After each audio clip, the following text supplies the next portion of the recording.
नमस्कार, नमस्कार, नमस्कार। आज हम क्लास 12 बायोलॉजी में रिप्रोडक्शन इन फ्लावरिंग प्लांट के बारे में बताना चाहते हैं। ये पुष्प है, इसके इस वाले भाग को कहते हैं स्टिग्मा, जिसे हिंदी में वर्तिकाग्र, एंड ये वाले भाग को स्टाइल यानी वर्तिका, और इस वाले भाग को कहते हैं ओवरी यानी अंडाशय। ये तीनों को मिलाकर जायांग बनता है, जिसे अंडक भी कहते हैं। ये हमारा मादा जनन अंग है यानी फीमेल सेक्स ऑर्गन। ओके, तो ये जो हमारा अंदर वाला भाग होता है जिसे बीजांड कहते हैं, इंग्लिश में ओव्यूल, और जो इसके अंदर आप बिंदी जैसे संरचना देख रहे हैं उसे कहते हैं एग सेल यानी अंड कोशिका, जिसे ओवा अंडाणु भी कहते हैं। ये हमारा फीमेल गैमेट होता है, और जो ये जुड़ा होता है जिससे उसे कहते हैं लिगामेंट। ये लिगामेंट के द्वारा जुड़े होते हैं। और ये नीचे वाले भाग को हम कहते हैं पुष्पासन यानी थैलमस। इसे हम पुष्पासन यानी थैलमस कहते हैं। और जो ये नीचे वाली डंठल आती है उसे कहते हैं पेटियोल यानी पुष्प वृंत, जिसे पेडिकल भी कहते हैं।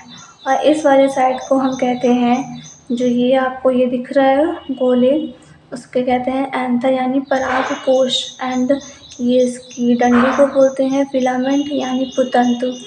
इसे स्टेमन कहते हैं। स्टेमन दो प्रकार का होता है, एंथर और फिलामेंट। इस स्टेमन को एंड्रोसियम यानी पुमंग भी कहते हैं। ये हमारा नर जनन अंग है, मेल सेक्स ऑर्गन। इसके जो ये पत्तियां हैं उसे कहते हैं दल यानी पेटल। पेटल की इकाई को यूनिट ऑफ कॉरेला कहते हैं, दलपुंज की इकाई।